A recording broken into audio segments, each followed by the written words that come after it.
छात्र कल डॉक्टर प्रदीप मुख्योपाध्याय आलोक जी लिखा हुआ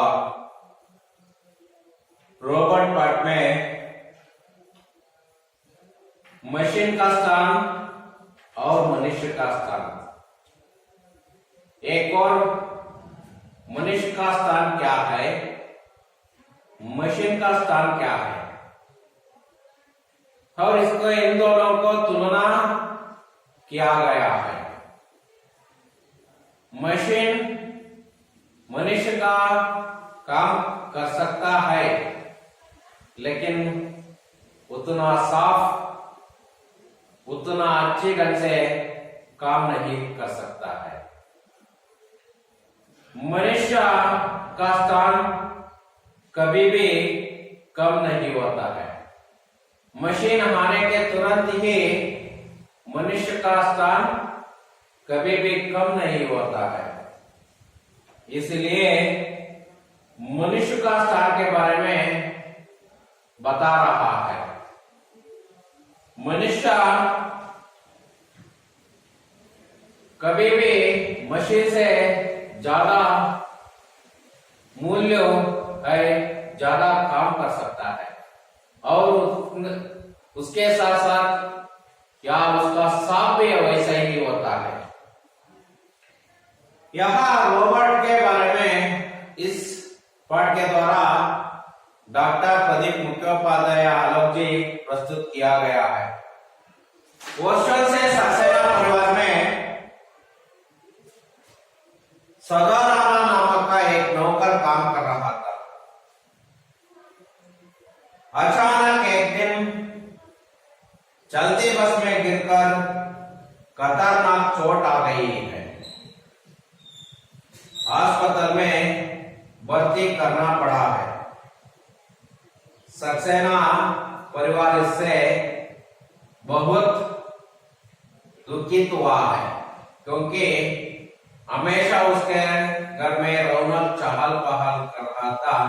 उसके घर में काम करने के लिए कोई आदमी नहीं था, इसलिए उसका परिवार को बहुत दुखित हो गया है। यह धीरज सक्सेना घर का मुखिया होने के नाते से इसका जिम्मेदारी धीरज सक्सेना पर पड़ा है। इसलिए एक रोबोट को लाने के लिए रोबोटिक्स कॉर्पोरेशन को गए हैं और वर्ष 2030 नवंबर महीने के में होने वाला घटना होगा। उस समय रोबोट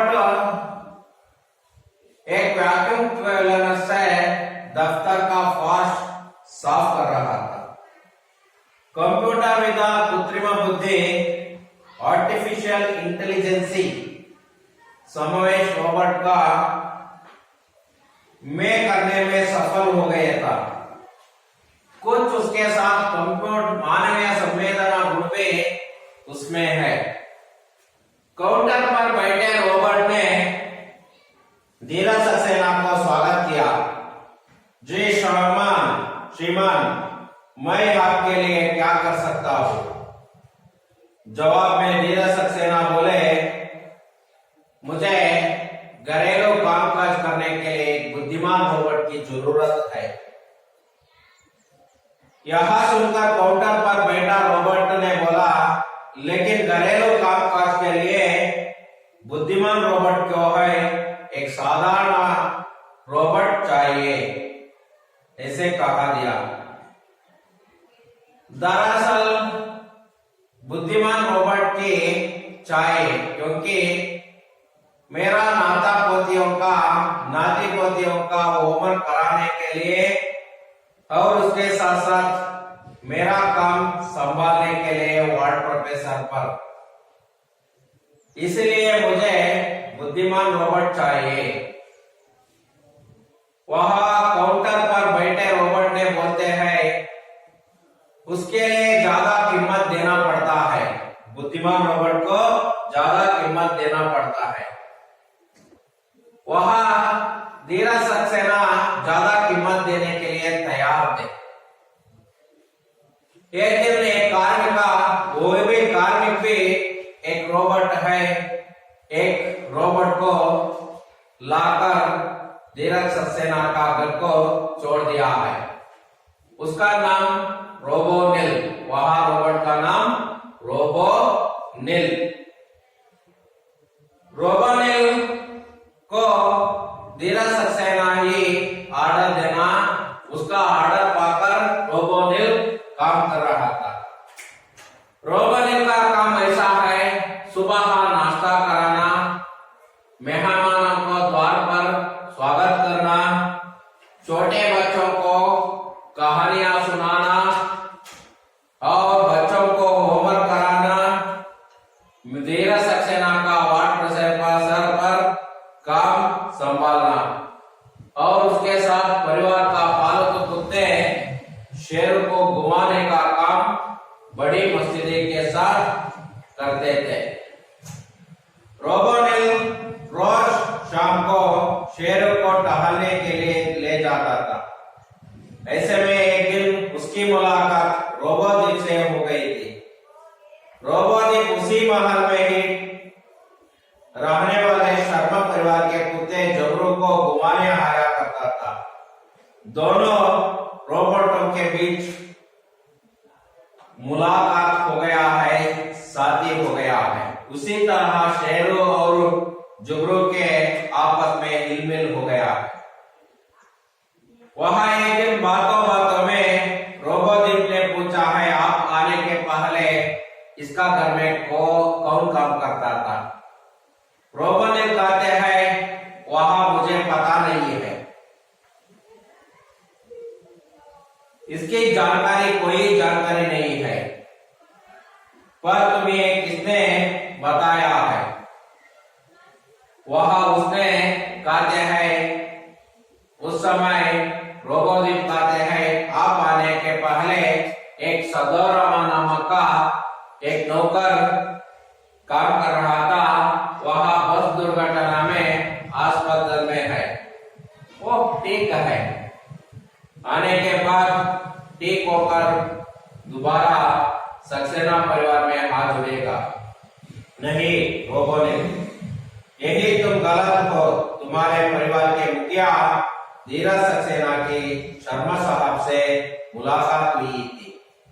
उन्होंने बताया कि वह अब सदौराम को चिट्ठी करने वाले हैं। इतना हो गया था कल, आज उसके आगे के बारे में जानकारी प्राप्त करेंगे बच्चों। अभी सभी बच्चों पुस्तक को लिए, ಎಲ್ಲ ಮಕ್ಕಳು ಪುಸ್ತಕವನ್ನು ತೆರೆಯಿರಿ।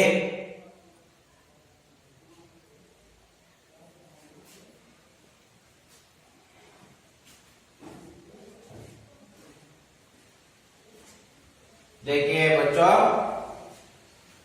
सुनकर रोबोनिल चौंक गया, बोला, क्या कहा तुमने? वे लोग सदौराम की चिट्ठी करने वाले हैं, पर क्यों?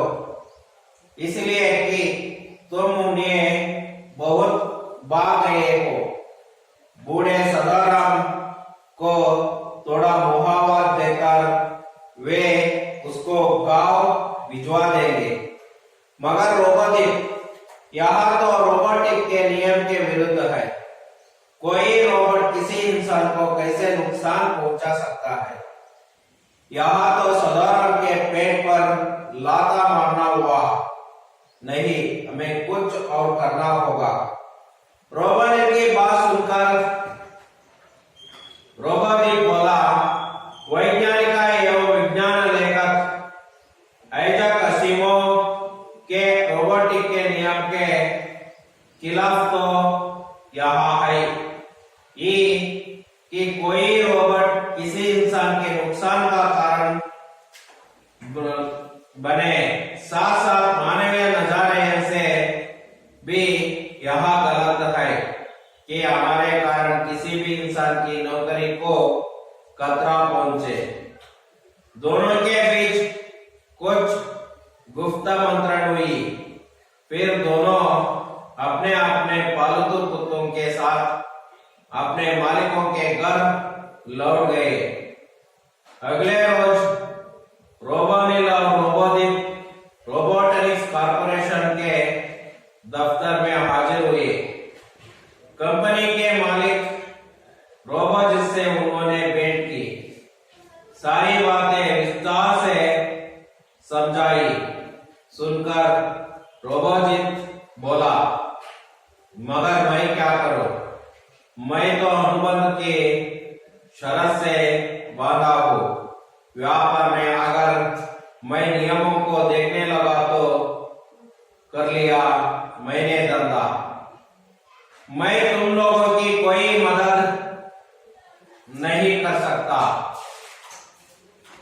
रोबोनिल और रोबोजित ने बहुत समझाने की कोशिश की। रोबोजित टस से मसनाद नहीं हुआ। उसे असीमों के नियमों से बढ़कर धंधे की चिंता थी। निराश होकर दोनों वापस लौट आए। ಓದ್ಕೊಳ್ಳಿ, ಓದ್ಕೊಳ್ಳೋದಕ್ಕೆ ಟೈಮ್ ಕೊಟ್ಟಿದ್ದೀನಿ. ಓದ್ಕೊಂಡಾದ್ಮೇಲೆ ಮಕ್ಕಳೇ ಎಕ್ಸ್ಪ್ಲೈನ್ ಮಾಡಿ.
डॉक्टर प्रदीप मुख्योपाध्याय आलोक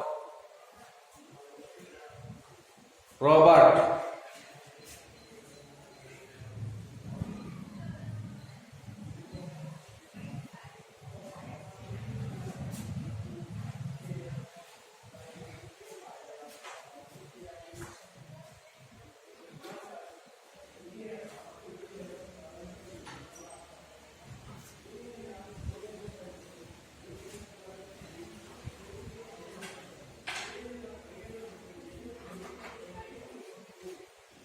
ಮಕ್ಕಳೇ ಮುಂದುವರೆದ ಭಾಗವನ್ನು ನೋಡಿ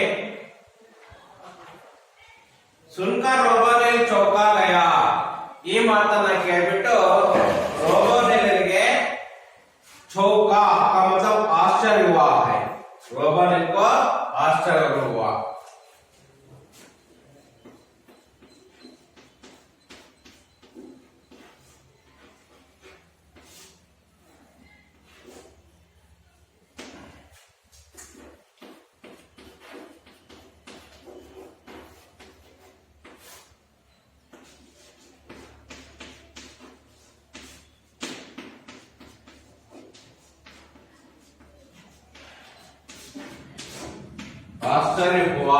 ಆಶ್ಚರ್ಯವಾಯಿತು ರೋಬೋ ನಿಲ್ಲಿಗೇನಾಯ್ತು ಆಶ್ಚರ್ಯವಾಗತ್ತೆ ಈ ಮಾತನ್ನ ಕೇಳಿ ರೋಬೋನಿಲ್ಕೋ ಬಹುತ್ ಆಶ್ಚರ್ಯ ಹುವಾ ಬಹಳ ಆಶ್ಚರ್ಯವಾಯಿತು ಬೋಲಾ ಕ್ಯಾ ಕಹಾ ತುಮ್ನೆ ಏನ್ ಹೇಳಿ ನಿಮಗೆ वे लोग सदाराम की चिट्ठी करने वाले हैं ಅವ್ರು ಏನ್ ಮಾಡ್ತಾರೆ ಅಂದ್ರೆ ಆ ಜನರು ಸದಾರಾಮನಿಗೆ ಚುಟ್ಟಿ करने वाले हैं ಸದಾರಾಮನಿಗೆ ಏನ್ ಮಾಡ್ತಾರೆ ಚಿಟ್ಟಿಯನ್ನ ಕೊಡ್ತಾರಂತೆ ಇನ್ಮೇಲೆ ಅವನು ಎಲ್ಲಿಗೆ ಬರಂಗಿಲ್ಲ ಕೆಲಸಕ್ಕೆ ಬರಂಗಿಲ್ಲ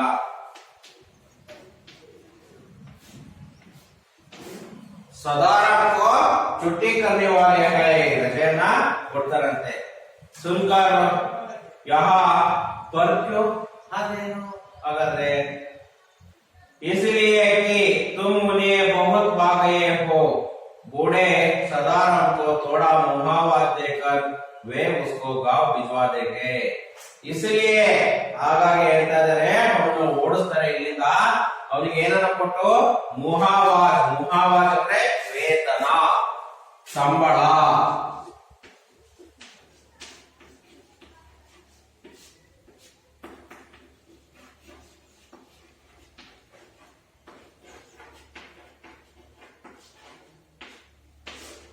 ವೇತನ ಅಥವಾ ಸಂಬಳವನ್ನ ಕೊಟ್ಬಿಟ್ಟು ಇಲ್ಲಿಂದ ಅವನನ್ನ ಓಡಿಸ್ತಾರಂತೆ ವೇತನವನ್ನ ಕೊಟ್ಟು उसको गांव भिजवा दूंगा ಅವನಿಗೆನ್ನ ಹಳ್ಳಿಗೆ ಕಳಿಸ್ತಾರಂತೆ गांव भिजवा दूंगा मगर रोबोटिक यहाँ तो रोबोटिक के नियम के विरुद्ध है ಆದ್ರೆ ರೋಬೋಟಿಕ್ ಇದು ಒಂದು ನಿಯಮ ಮಾಡ್ಕೊಂಡಿದ್ದಾರೆ ಅವರು ರೋಬೋಟ್ಗಳು ಒಂದು ನಿಯಮ ಮಾಡಿದ್ದಾರೆ ರೋಬೋಟಿಕ್ ಕೆ ನಿಯಮ ಕೆ ವಿರುದ್ಧ है ಇದು ಯಾವುದರ ವಿರುದ್ಧ ರೋಬೋಟಿಕ್ ನಿಯಮದ ವಿರುದ್ಧವಾಗಿದೆ ಆ ನಿಯಮಕ್ಕೆ ವಿರುದ್ಧವಾಗಿದೆ कोई रोबोट किसी इंसान को कैसे नुकसान पहुंचा सकते हैं कोई रोबोट ಯಾವುದೇ ಒಂದು ರೋಬೋಟ್ किसी इंसान को ಯಾವುದೇ ಒಬ್ಬ ಮನುಷ್ಯನಿಗೆ ಇನ್ಸಾನ್ ಅಂದ್ರೆ ಮನುಷ್ಯ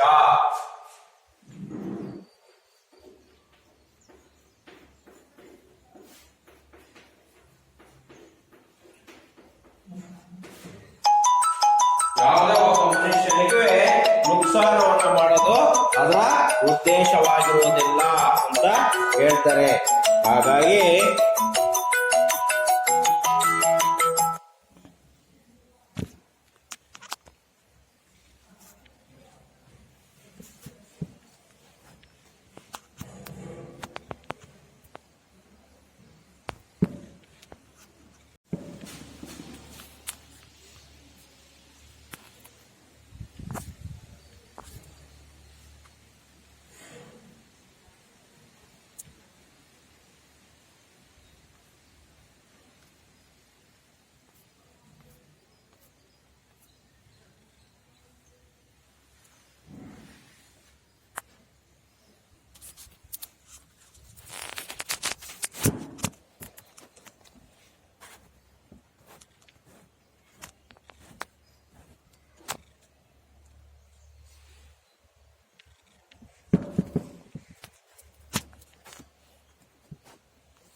ಯಾವುದೇ ಒಂದು ರೋಬೋಟ್ ಸಹ ನುಕ್ಸಾನ ಮಾಡೋದು ಒಬ್ಬ ಮನುಷ್ಯನಿಗೆ ನುಕ್ಸಾನ ಅಂದ್ರೆ ನಷ್ಟ.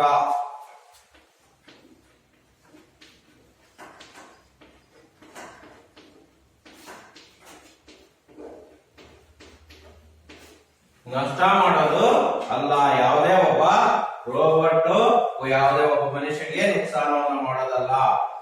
ವಹ ತೋ ಸದಾರಾಮ್ಗೆ ಪೇಟ್ ಪರ್ ಲಾತಾ ಮಾರ್ನಾ ಹುವಾ. ಇದು ಹೆಂಗೆ ಆಗತ್ತೆ ಅಂದ್ರೆ ಸದಾರಾಮಿನ ಹೊಟ್ಟೆ ಮೇಲೆ ಹೊಡೆದಂಗಾಗತ್ತೆ. ನೈ ಹಮೇ ಕುಚ್ ಔರ್ ಕರ್ನಾ ಹೋಗಾ. ನಾವಾಗಾದ್ರೆ ಏನನ್ನಾದ್ರೂ ಒಂದ್ ಸ್ವಲ್ಪ ಮಾಡೋಣ ಅಂತ. ರೋಬೋನಿಲ್ಗೆ ಬಾತ್ ಸುನ್ಕರ್ ರೋಬೋದೀಪ್ ಬೋಲಾ. ರೋಬೋನಿಲಿನ ಮಾತನ್ನ ಕೇಳ್ಬಿಟ್ಟು ರೋಬೋದೀಪ್ ಹೇಳತ್ತೆ, वैज्ञानिक एवं विज्ञान लेखक ऐजाक असीमोव के रोबोटिक के नियम के खिलाफ यह है. रोबोनिल ಹೇಳತ್ತೆ ಈ ಬಾತ್ ಸುನ್ಕರ್ ರೋಬೋದೀಪ್ ಹೇಳತ್ತೆ, ವೈಜ್ಞಾನಿಕ ಮತ್ತು ವಿಜ್ಞಾನ ಲೇಖಕರಾದಂತಹ ಐಜಾಕ್ ಅಸಿಮೋವ್ ಅವರ रोबोटिक ನ ನಿಯಮದ ವಿರುದ್ಧವಾಗಿದೆ ಇದು. कोई रोबोट किसी इंसान के नुकसान के कारण बने. ಯಾವುದೇ ಒಬ್ಬ ರೋಬೋಟ್ ಯಾವುದೇ ಒಬ್ಬ ಮನುಷ್ಯನಿಗೆ ಏನನ್ನ ಮಾಡಬಾರ್ದು, ನುಕ್ಸಾನ ನಷ್ಟವನ್ನ ಮಾಡಬಾರ್ದು. ಸಾಥ್ ಸಾಥ್ ಮಾನವೀಯ ನಜಾರನ್ ಸೆ ಭಿ ಯಹ ಗಲತ್ ಹೈ. ಅಷ್ಟೇ ಅಲ್ಲ, ಮಾನವೀಯ ದೃಷ್ಟಿಯಿಂದಲೂ ಸಹ ಇದು ತಪ್ಪು ಅಂತ ಹೇಳ್ತಾರೆ. ಕಿ ಹಮಾರೆ ಕಾರಣ ಕಿಸಿ ಭಿ ಇನ್ಸಾನ್ ಕಿ ನೌಕರಿ ಕೋ ಖತರಾ ಪಹುಂಚಿ. ನಮ್ಮ ಕಾರಣದಿಂದ ಯಾವುದೇ ಮನುಷ್ಯನಿಗೆ ಏನಾಗಬಾರ್ದು, ನಷ್ಟ ಆಗಬಾರ್ದು, ಯಾವುದೇ ನೌಕರನಿಗೆ ಅಪಾಯ ತಲುಪಬಾರದು. दोनों के बीच कुछ गुप्त मंत्रण भी. ಇಬ್ಬರ ನಡುವೆನೂ ಸಹ ಸ್ವಲ್ಪ ಗುಪ್ತ ಮಂತ್ರಣವಾಯಿತು, ಸಹ ರಹಸ್ಯವಾಗಿ ಮಾತಾಡ್ಕೊಂಡ್ರು. फिर दोनों अपने अपने पालतू कुत्तों के साथ अपने मालिकों के घर लौट गए. ಇಬ್ರು ಸಹ ತಾವು ಸಾಕಿದಂತಹ ಶೇರು ಮತ್ತೆ ಪಾಲತು ಕುತ್ತವಾದಂತಹ ಶೇರು ಜುಬ್ರಾದ ಜೊತೆಯಲ್ಲಿ ಮತ್ತೆ ಅವರವರ ಮಾಲೀಕರ ಮನೆಗೆ ಹಿಂತಿರುಗಿ ಹೋಗ್ತಾರೆ. अगले रोज रोबोनिल और रोबोटिक्स कॉर्पोरेशन के दफ्तर में हाजिर हुए. ಮರುದಿನ ರೋಬೋನಿಲ್ ಮತ್ತೆ ರೋಬೋದೀಪ್ ರೋಬೋಟಿಕ್ಸ್ ಕಾರ್ಪೊರೇಷನ್ ಗೆ ಆಫೀಸಿಗೆ ಹಾಜರಾದರು. ಕಂಪನಿ ಕೆ ಮಾಲೀಕ ರೋಬೋಜಿತ್ ಸೆ ಉನ್ಹೋನೆ ಭೇಟಿ ಕಿ. ಕಂಪನಿಯ ಮಾಲೀಕನಾದಂತಹ ರೋಬೋಜಿತ್ ಅನ್ನ ಭೇಟಿಯನ್ನ ಮಾಡ್ತಾರೆ. ಸಾರಿ ಬಾತೆ ವಿಸ್ತಾರ ಸೆ ಸಮಜಾಯೆ. ಈ ಎಲ್ಲಾ ಮಾತುಗಳನ್ನು ಪೂರ್ಣವಾಗಿ ವಿವರಣೆಯಿಂದ ಹೇಳಿಸ್ತಾರೆ. ಸುನ್ಕರ್ ರೋಬೋಜಿತ್ ಬೋಲಾ. ಈ ಮಾತನ್ನ ಕೇಳಿದ ಮೇಲೆ ರೋಬೋಜಿತ್ ಹೇಳ್ತಾನೆ, ಮಗನ್ ಮೈ ಕ್ಯಾ ಕರೋ, ನಾನು ಏನ್ ಮಾಡ್ಲಿ, ಮೈ ತೋ ಅನುಬಂಧ ಕಿ ಶರ್ತಾ ಸೆ ಪಾಲಾ ಹುವಾ ಹೈ. ನಾನು ಆ ಷರತ್ತಿನ ಮೇಲೆ, ಕಂಡೀಷನ್ಗಳ ಮೇಲೆ ನಾನು ಕಟ್ಟಾಕೊಂಡಿದ್ದೇನೆ. ವ್ಯಾಪಾರ ಮೇ ಅಗರ್ ಮೈ ನಿಯಮೋ ಕೋ ದೇಖ್ನಾ ಲಗಾ ತೋ ಕರ್ ಲಿಯಾ ಮೈನೆ ದಾಂದ. ನಾನು ವ್ಯಾಪಾರದಲ್ಲಿ ನಿಯಮಗಳನ್ನ ನೋಡ್ತಾ ಹೋದ್ರೆ ನಾನು ಯಾವುದೇ ದಾಂಧೆಗಳನ್ನ ಮಾಡೋದಕ್ಕಾಗೋದಿಲ್ಲ. ಹಾಗಾಗಿ ನಾನು ನಿಯಮಗಳನ್ನ ಬಿಟ್ಟು ಮಾಡಬೇಕಾಗತ್ತೆ ಅಂತ ಹೇಳ್ತೇನೆ. ಮೈ ತುಮ್ ಲೋಗೋ ಕಿ ಕೋಯಿ ಮದದ್ ನಹಿ ಕರ್ ಸಕ್ತಾ. ನಾನು ಯಾವುದೇ ಕಾರಣದಿಂದ ನಿಮಗೆ ಸಹಾಯವನ್ನ ಮಾಡೋದಕ್ಕೆ ಆಗೋದಿಲ್ಲ ಅನ್ನುವಂತಹ ಮಾತನ್ನ ಹೇಳ್ತಾನೆ. ಮೈ ನಹಿ ಮದದ್ ಕರ್ ಸಕ್ತಾ ಹೈ. ನಾನು ಯಾವುದೇ ಕಾರಣಕ್ಕೆ ಸಹಾಯವನ್ನು ಮಾಡೋದಕ್ಕಾಗಲ್ಲ. ರೋಬೋನಿಲ್ और रोबोदीप में बहुत समझाने की कोशिश की. ರೋಬೋನಿಲ್ ಮತ್ತೆ ರೋಬೋದೀಪ್ ಬಹಳವನ್ನ ಅರ್ಥ ಮಾಡಿಸೋದಕ್ಕೆ ಪ್ರಯತ್ನವನ್ನ ಮಾಡ್ತಾರೆ. ರೋಬೋಜಿತ್ ಟಸ್ ಸೆ ಮಸ್ತ್ ನಹಿ ಹುವಾ. ಆದ್ರೆ ರೋಬೋಜಿತ್ ಯಾವುದೇ ಕಾರಣದಿಂದ ಟಸ್ ಸೆ ಮಸ್ತ್ ನಾ ಹುವಾ ಅಂದ್ರೆ अपनी बात पर डटे रहना.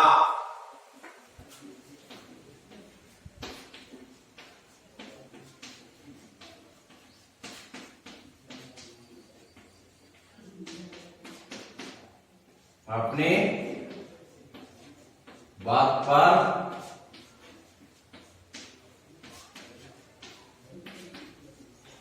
डटे रहना. ತನ್ನ ಮಾತಿನ ಮೇಲೆ ನಿಂತ್ಕೊಳ್ಳುವಂತದ್ದು. ಹಾಗಂದ್ರೆ ಮಾತನ್ನ ಚೇಂಜ್ ಮಾಡಲಿಲ್ಲ. उसे असीमों के नियमों से बढ़कर ದಂಧೆ की चिंता थी. ಆದ್ರೆ ಐಜಾಕ್ ಅಸೀಮೋವ್ ಅವರ ನಿಯಮಗಳಿಂದ ಹೆಚ್ಚಾಗಿ ಅವನಿಗೆ ಆ ದಂಧೆಗಳ ಚಿಂತನೆ ಜಾಸ್ತಿ ಆಯ್ತು. ಅವನಿಗೆ ನಿಯಮಕ್ಕಿಂತ ದಂಧೆದೇ ಚಿಂತೆ ಆಯ್ತು. ನಿರಾಶ ಹೋಗರ್ ದೋನೋ ವಾಪಸ್ ಲೌಟಾಯೆ. ನಿರಾಶರಾಗ್ಬಿಟ್ಟು ಇಬ್ರು ಹಿಂತಿರುಗಿ ವಾಪಸ್ ಬರ್ತಾರೆ. ರೋಬೋದೀಪ್ ಮತ್ತೆ ರೋಬೋನಿಲ್ ಇಬ್ರುವೆ ಮತ್ತೆ ಆ ರೋಬೋಜಿತ್ತಿನ ಆಫೀಸಿನಿಂದ ಹಿಂತಿರುಗಿ ಬರ್ತಾರೆ. ಮಕ್ಕಳೇ ಅಲ್ಲಿವರೆಗೂ ಇರಲಿ. ಈಗ ಮಾಡಿರುವಂತಹ ಪಾಠದಲ್ಲಿ ಈಗ ನಾವು ಪ್ರಶ್ನೆಗಳ ಕಡೆ ಗಮನ ಹರಿಸೋಣ. एक वाक्य दो वाक्य के प्रश्न की ओर थोड़ा ध्यान देना है. ಈಗ ನೋಡೋಣ ಒಂದು वाक्य. वर्षों से सक्सेना के परिवार में कौन काम कर रहा था? ವರ್ಷಗಳಿಂದ ಸಕ್ಸೇನಾ ಪರಿವಾರದಲ್ಲಿ ಯಾರು ಕೆಲಸವನ್ನ ಮಾಡ್ತಾ ಇದ್ರು? ಯಾರು ಕೆಲಸ ಮಾಡ್ತಿದ್ರು? ಸದಾರಾಮ ಎಂಬಂತ ನೌಕರ ಕೆಲಸ ಮಾಡುತ್ತಿದ್ದ. धीरज सक्सेना किस कार्यालय में जा पहुंचे? धीरज सक्सेना ಯಾವ ಕಾರ್ಯಾಲಯಕ್ಕೆ ಹೋಗಿ ತಲುಪದ? रोबोटिक्स ಕಾರ್ಪೊರೇಷನ್ ಗೆ ಹೋಗಿ ತಲುಪದ. एक रोबोट वैक्यूम क्लीनर से क्या साफ कर रहा था? ಒಂದು ರೋಬೋಟ್ ವ್ಯಾಕ್ಯೂಮ್ ಕ್ಲೀನರ್ ಇಂದ ಏನನ್ನ ಸ್ವಚ್ಛ ಮಾಡ್ತಿದ್ದ? दफ्तर का वाश साफ कर रहा था. रोबोनिल की मुलाकात किससे हुई है? रोबोनिल बेटी यार जते आयतु? रोबोनिल से मुलाकात हुई. शर्मा परिवार के कुत्ते का नाम? शर्मा परिवार का कुत्ते का नाम जबरू. रोबोनिल और रोबोजित किससे मिलने गए? रोबोनिल ಮತ್ತೆ ರೋಬೋಜಿತ್ ಯಾರನ್ನ ಭೇಟಿಯನ್ನ ಮಾಡೋದಕ್ಕೆ ಹೋದ್ರು? ಯಾರನ್ನ ಮಕ್ಕಳೇ? ರೋಬೋಜಿತ್. ವೈಜ್ಞಾನಿಕ ಲೇಖಕ ನಾಮ್ ಲಿಖಿಯೇ. ವೈಜ್ಞಾನಿಕ ಲೇಖಕರ ಹೆಸರೇನು ಅಂತ? ಐಸಕ್ ಅಸಿಮೋವ್ ಎಂಬಂತದ್ದು. ಈಗ ಮಕ್ಕಳೇ ಅನ್ಯವಚನ ರೂಪವನ್ನು ನೋಡ್ತಾ ಹೋಗೋಣ.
ನೋಡಿ ಮಕ್ಕಳೇ, ಇವು अन्यवचनವನ್ನ ಮಾಡುತ್ತದೆ. ಹಾಗಾದ್ರೆ ಏಕವಚನ से बहुवचन, बहुवचन से एकवचन के रूप में परिवर्तन करना. पहले देखिए बेटा बेटे, नाती नातिया,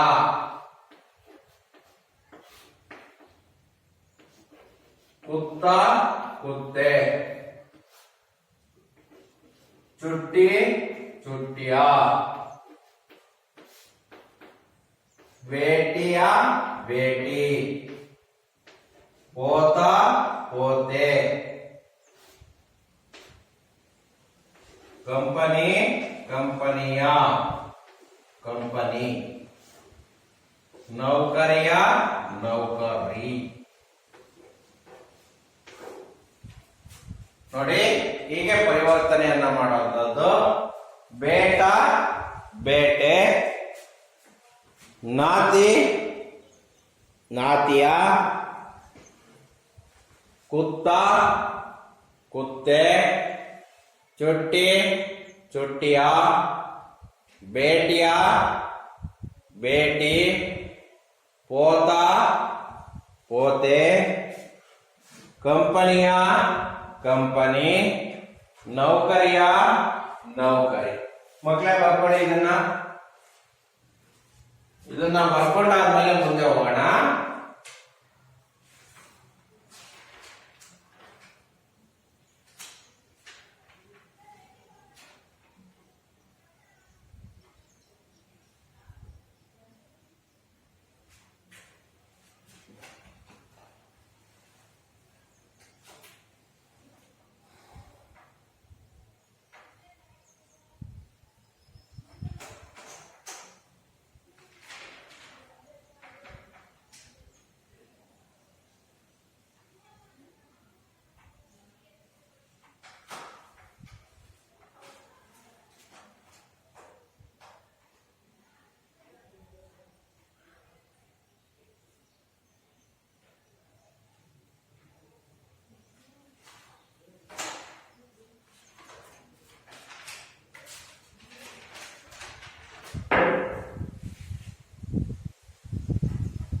ಆಯ್ತಾ ಮಕ್ಕಳೇ ಬರ್ಕೊಂಡ ಈಗ ಅನುರೂಪತಾ ಶಬ್ದ शेर को टहलना रोबोनिल शेर को टहलना रोबोनिल जुबरू को घुमाना रोबो दी मुखिया देरा सक्सेना सेवक सदोराम ಇಲ್ಲಿ ಮಕ್ಕಳೇ ಮೊಹರೆ का सही अर्थ के साथ जोड़कर लिखिए ಅಂತ ಇದೆ. ಇದು ನಿಮಗೆ ಬಹಳ ಮುಖ್ಯವಾದ್ದು ಮೊಹರೆ ಅರ್ಥ, ಯಾಕಂದ್ರೆ परीक्षा की दृष्टि से एक अंक के आने वाला प्रश्न है. ಇಲ್ಲಿ ಮೊಹರೆಗಳನ್ನ ಕೊಟ್ಟಿದ್ದಾರೆ. ಆಂಕೆ ಚುರಾನ ಅಂತ. ಆಂಕೆ ಚುರಾನ ಅಂದ್ರೆ अपने आप को छिपाना, आंखे दिखाना, धमकाना, डरना, गुस्सा करना. हंकला का अंधा ಅಂದ್ರೆ ಮೂರ್ಖ. अस्तानी का सांप कपटी मित्र. अस्तानी का सांप ಅಂದ್ರೆ कपटी मित्र. कान भरना चुगली करना. ಹಾಗಾದ್ರೆ ಮಕ್ಕಳೇ ಇಲ್ಲಿ ಅರ್ಥವನ್ನು ಕೊಟ್ಟಿದ್ದಾರೆ. ಇಲ್ಲ ಒಂದು 4-5 ಇಲ್ಲಿ ಅರ್ಥ ಕೊಟ್ಟಿದ್ದಾರೆ ಈ ಭಾಗದಲ್ಲಿ. ಆದ್ರೆ ಅವನ್ನ ಸರಿಯಾಗಿ ಜೋಡಿಸಿ ಬರಬೇಕು. ನಾನು ಓದ್ತಾ ಹೋಗ್ತೀನಿ ನೋಡಿ ಮಕ್ಕಳೇ, ನೀವು ನೋಡೋಣ ಪ್ರಯತ್ನ ಮಾಡಿ ಜೋಡಿಸೋದಕ್ಕೆ. राहत की सांस लेना ಒಂದನೇದು. दूसरा पेट पर लात मारना, टस से मस्त ना होना, फूला नहीं समाना, हाथ छाना, अंगूठा दिखा देना, हलचल मचाना, हाथों के तोते उड़ाना. ಇನ್ನೊಂದು ಬಾರಿ ಓದ್ತೀನಿ ಮಕ್ಕಳೇ. राहत की सांस लेना, पेट पर लाता मारना, टस से मस्त ना होना, फूला नहीं समाना, आंच छाना, अंगूठ दिखा देना, हलचल मचाना, हाथों के तोते उड़ाना. ಈ ಕಡೆ ಭಾಗದಲ್ಲಿ विचलित ना होना, चैन की सांस लेना, तस्लीम करना, चैन की सांस लेना, आश्चर्यचकित होना,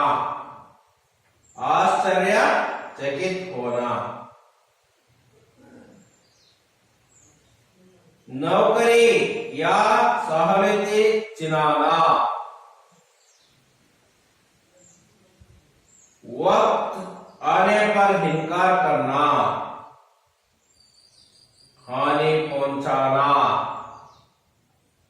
बहुत खुश होना,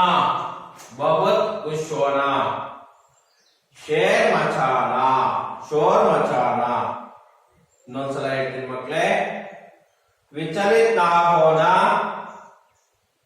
चैन की सांस लेना, आश्चर्यचकित होना, नौकरी या सहालिया का चिनाना, वक्त आने पर इनकार करना, हानि पहुंचाना, बहुत खुश होना, शोर मचाना. ಇವೆಲ್ಲ ಕೊಟ್ಟಿರುವಂತಹ ಪದಗಳನ್ನ ಜೋಡಿಸಿ ಬರೆಯುವಂಥದ್ದು. ಅಲ್ಲೇ ಕೊಟ್ಟಿದ್ದಾರೆ, ಮೊಹವರೆನೂ ಕೊಟ್ಟಿದ್ದಾರೆ, ಅದರ ಅರ್ಥನೂ ಕೊಟ್ಟಿದ್ದಾರೆ. ಅವನೇನ್ ಮಾಡ್ಬೇಕು ಮಕ್ಕಳೇ, ನಾವುಗಳು ಜೋಡಿಸಿ ಬರಿಬೇಕು. ಅದನ್ನ ಹೊಂದಿಸಿ ಬರೆದ್ರೆ ಅದಕ್ಕೆ ಸರಿಯಾದ ಉತ್ತರ ನಮಗೆ ಸಿಗ್ತಾ ಹೋಗುತ್ತೆ. ಓಕೆನಾ? ಅದನ್ನ ನೀವು ಪ್ರಯತ್ನ ಮಾಡಿ ಮಕ್ಕಳೇ. ಪ್ರಯತ್ನ ಮಾಡಿ ಬರೆಯೋದಕ್ಕೆ ಪ್ರಯತ್ನವನ್ನ ಮಾಡಿ ಮಕ್ಕಳೇ. ಇದಾದ್ಮೇಲೆ 2 अंकದ ಪ್ರಶ್ನೆಗಳ ಕಡೆ ಗಮನ ಹರಿಸೋಣ. 2 वाक्य के उत्तर की ओर ध्यान देना है. ಎರಡು ಅಂಕದ ಪ್ರಶ್ನೆಗಳು ಯಾವ್ಯಾವ ಬಂದಿರ್ತವೆ ಏನೇನು ಅನ್ನೋದನ್ನ ನೋಡ್ತಾ ಹೋಗೋಣ. पहला प्रश्न है सदाराम को क्या हुआ है. ಸದಾರಾಮನಿಗೆ ಏನಾಯ್ತು? ಏನಾಯ್ತು ಮಕ್ಕಳೇ? ಸದಾರಾಮನಿಗೆ ಗೊತ್ತಿದೆಯಲ್ವಾ ನಿಮಗೆ? अचानक एक दिन चलती बस से गिरकर उसे खतरनाक चोट आ गई. उसे अस्पताल में भर्ती करना पड़ा. यहाँ सदाराम को ऐसा हुआ है. ये रीति आयतु. धीरज सक्सेना को बुद्धिमान रोबोट की जरूरत क्यों थी? धीरज सक्सेना ಅವರಿಗೆ बुद्धिमान रोबोटिನ ಅವಶ್ಯಕತೆ ಏಕಿತ್ತು? मेरे नाती पोतों का होमवर्क कराने के लिए एवं वार्ड प्रोसेसर पर मेरा काम संभालने के लिए भी. नेक्स्ट, रोबादीप ने रोबानिल से क्या कहा? रोबादीप को रोबानिल हತ್ರ ಏನಂತ ಹೇಳಿದ್ರು? रोबादीप को रोबानिल हತ್ರ ಏನಂತ ಹೇಳಿದ್ರು? जानते हो रोबानिल, तुम्हारे आने से पहले सक्सेना परिवार में कौन काम कर रहा था? ಹಾಗಾದ್ರೆ ಗೊತ್ತಿದೆಯಾ ರೋಬಾನಿಲ್, ನೀನು ಬರೋಕ್ಕಿಂತ ಮೊದಲು ಸಕ್ಸೇನಾ ಪರಿವಾರದಲ್ಲಿ ಯಾರ ಕೆಲಸವನ್ನ ಮಾಡ್ತಾ ಇದ್ರು ಅನ್ನೋದು ಈ ಮಾತನ್ನ ಹೇಳಲಾಗಿತ್ತು.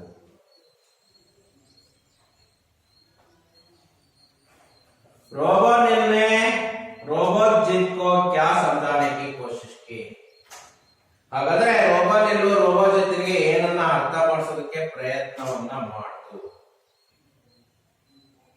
ಏನಂತ ಅಂದ್ರೆ ಅದನ್ನ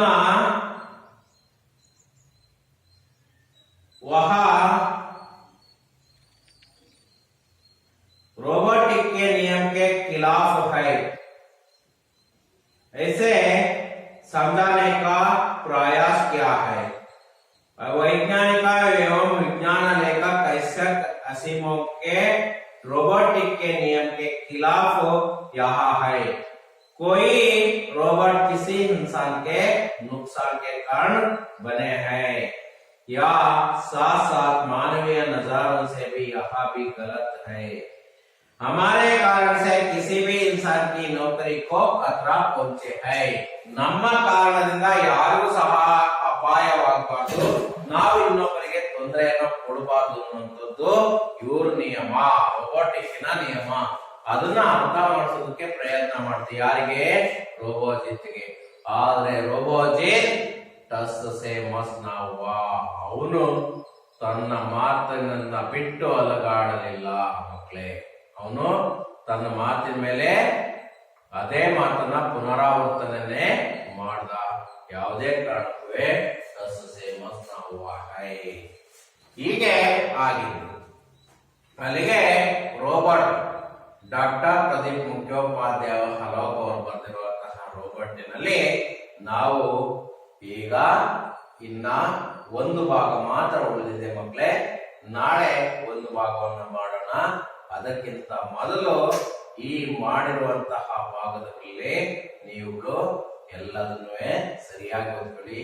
ನಾನು ಯಾಕೆ ಅವತ್ತು ಮಾಡಿದ ಪಾಠವನ್ನ ಅವತ್ತಿನಕ್ಕೆ ಸಂಬಂಧಪಟ್ಟಿರುವಂತಹ ವಿಷಯಕ್ಕೆ ಸಂಬಂಧಪಟ್ಟಿರುವಂತಹ ಪ್ರಶ್ನೆ ಉತ್ತರಗಳನ್ನ ಅವತ್ತೇ ನಾನು ಕೇಳಿ ಉತ್ತರಗಳನ್ನು ಹೇಳಿರ್ತೀನಿ, ನಿಮಗೆ ಕಲಿಯೋದಕ್ಕೆ ಸುಲಭ ಆಗಲಿ ಅಂತ. ಮತ್ತೆ ಅದಕ್ಕೆ ಸಂಬಂಧಪಟ್ಟಿರುವಂತಹ ವ್ಯಾಕರಣಾಂಶಗಳನ್ನು ಸಹ ಹೇಳ್ತಾ ಹೋಗಿರ್ತೀನಿ, ಅದನ್ನು ಸಹ ನೀವು ಕಲ್ತ್ಕೊಳ್ಳಿ ಅನ್ನುವಂತಹ ಉದ್ದೇಶದಿಂದ.